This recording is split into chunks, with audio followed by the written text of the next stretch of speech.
इन 7 सदस्यों की सदस्यता पूरी तरीके से समाप्त की जाए, खत्म की जाए, इसके बारे में उनसे अनुरोध किया है।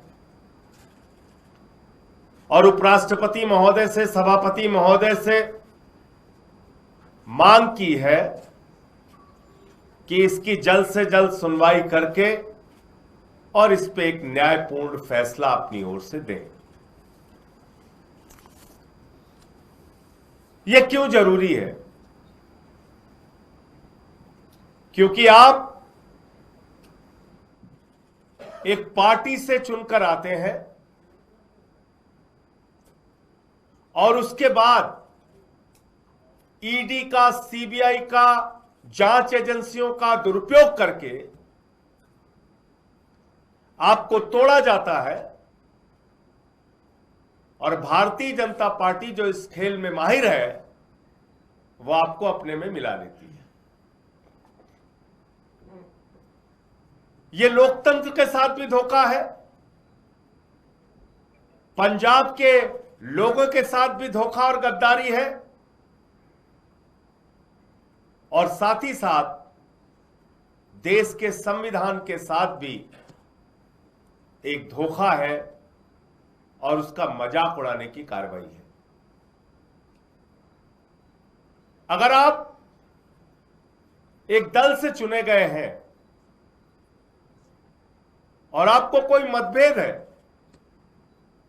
आप इस्तीफा दीजिए उस दल से और जाइए जहां आपका मत बनता हो।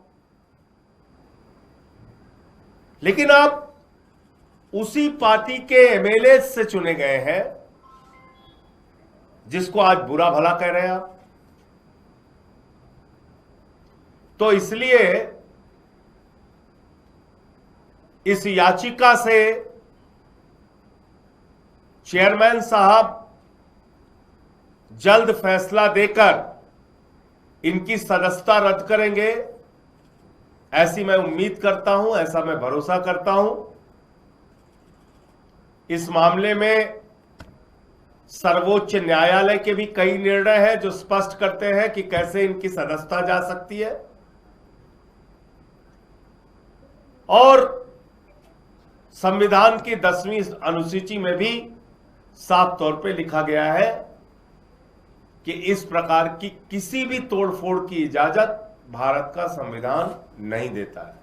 मुझे इतनी बात कहनी थी। आपका कोई प्रश्न हो आप पूछ सकते हैं।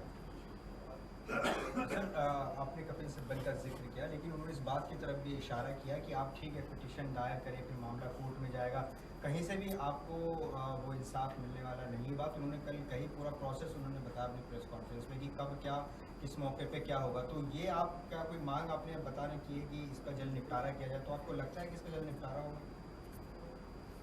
देखिए, जिन मामलों में निपटारा नहीं हुआ, कई ऐसे भी उदाहरण है कि उसमें कोर्ट के फैसले आए। याद कीजिए उत्तराखंड के मामले में क्या हुआ, याद कीजिए अरुणाचल के मामले में क्या हुआ। जब वहां इस प्रकार की तोड़फोड़ की गई थी, सुप्रीम कोर्ट ने फैसला भी दिया था। कई बार विलंब होने से निराशा जरूर होती है, लेकिन अब उसकी लड़ाई लड़ेंगे, कानूनी लड़ाई लड़ेंगे। जो एक संविधान की बात है उसको तो सबको मानना पड़ेगा, सबके ऊपर लागू होता है। सर, ऐसे रूमर्स हैं कि पंजाब के एमएलए जो है वो राघव चड्ढा के टच में हैं और पार्टी शिफ्ट करने का प्लान कर रहे हैं, बीजेपी में जाने का प्लान कर रहे हैं, तो इस पर आप क्या कहेंगे? देखिए, इस प्रकार के र्यूमर और इस प्रकार की झूठी खबरें भारतीय जनता पार्टी के द्वारा प्रचारित की जाएंगी, राघव चड्ढा और बाकी लोगों के द्वारा भी प्रचारित की जाएंगी। पूरे पंजाब में इन लोगों का विरोध हो रहा है, इन लोगों के खिलाफ जनता सड़कों पे है, नारेबाजी कर रही है। पार्टी के साथ धोखा देने के लिए, पंजाब के साथ धोखा देने के लिए इनके खिलाफ वहां जन भावना है। और दूसरी बात, अभी तो खुद इनकी सदस्यता खत्म होने वाली है, तो अपनी सदस्यता खत्म कराने के लिए कौन सा एमएलए इनके साथ जाएगा? कौन जाएगा? राजनीति में तो इतनी समझ सब लोग रखते हैं, तो इसलिए ये एक झूठा प्रचार है, एक भ्रम फैलाने की कोशिश है, इसके अलावा कुछ नहीं है। राघव चड्ढा ने शीश महल 2 पे जो सवाल उठाए हैं उस पे आप कोई, ये तो कल की शायद प्रेस कॉन्फ्रेंस में आप नहीं थी, और अब तो तमाम हैंडल्स ने इसको वेरीफाई भी किया है कि वो एक फेक तस्वीरें थीं जो प्रवेश वर्मा ने जारी की। और कल भी हमने साफ तौर पे कहा था, आज भी कह रहा हूं कि भारतीय झूठा पार्टी के झूठ में जो लोग भी शामिल हैं उनके खिलाफ डिफेमेशन की मानहानि की कार्रवाई की जाएगी। और आज फिर दोहरा दे रहा हूं कि मैं एलजी महोदय से, मुख्यमंत्री रेखा गुप्ता जी से और प्रवेश वर्मा जी से कहना चाहता हूं, उनको चुनौती देता हूं कि आप लोग अपने अपने घर जनता के लिए खोल दीजिए। अरविंद केजरीवाल जी भी अपना घर जनता के लिए खोल देंगे और दूध का दूध पानी का पानी हो जाएगा। मीडिया वाले भी पहुंच के देख लेंगे किसका घर कितना आलीशान है, पता चल जाएगा। इसलिए ऐसी झूठे तस्वीरें जारी करना, ऐसा फ्रॉड करना, ये बीजेपी को इसमें महारत है। प्रवेश वर्मा ने वही काम किया है, तो उनके खिलाफ मानहानि का मामला, और जो भी लोगों, जिन चैनलों ने भी इस झूठी तस्वीर को दिखाया है, उनके खिलाफ भी कार्रवाई करने का काम हम लोग करेंगे। सर, भगवत मान जी ने प्रेसिडेंट ऑफ इंडिया से टाइम मांगा है, तो कुछ ऑफिशियल कम्युनिकेशन आया है, कितने बजे की मीटिंग है या कब होगी? देखिए, राइट टू रिकॉल का एक मामला है, अब उस पर उपराष्ट्रपति से मिलकर भगवंत मान जी अपनी बात रखेंगे।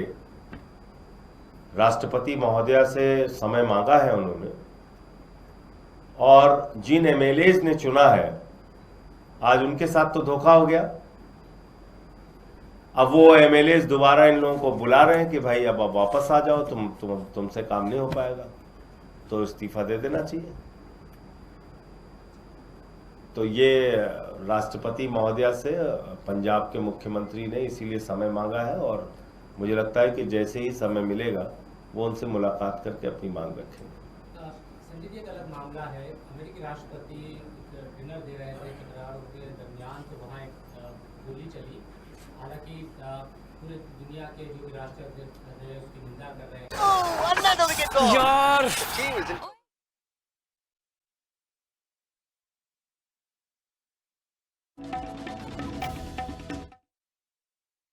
एमएलएज ने चुना है, आज उनके साथ तो धोखा हो गया। अब वो एमएलएज दोबारा इन लोगों को बुला रहे हैं कि भाई अब आप वापस आ जाओ, तुमसे काम नहीं हो पाएगा, तो इस्तीफा दे देना चाहिए। तो ये राष्ट्रपति महोदया से पंजाब के मुख्यमंत्री ने इसीलिए समय मांगा है, और मुझे लगता है कि जैसे ही समय मिलेगा वो उनसे मुलाकात करके अपनी मांग रखेंगे। संजय जी, एक अलग मामला है, अमेरिकी राष्ट्रपति डिनर दे रहे थे, टकराव के दरमियान तो वहाँ एक गोली चली। हालांकि पूरे दुनिया के जो भी राष्ट्राध्यक्ष हैं उसकी निंदा कर रहे हैं।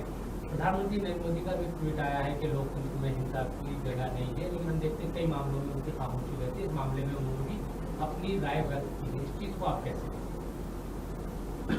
देखिए, बिल्कुल हिंसा के लिए जगह नहीं है, और ईरान में जो खामिनेई और उनके पूरे परिवार की हत्या की गई, उसके लिए भी लोकतंत्र में कोई जगह नहीं है। और जो 160 मासूम बच्चियों को मारा गया लोकतंत्र में, उसके लिए भी कहीं दूर दूर तक जगह नहीं है।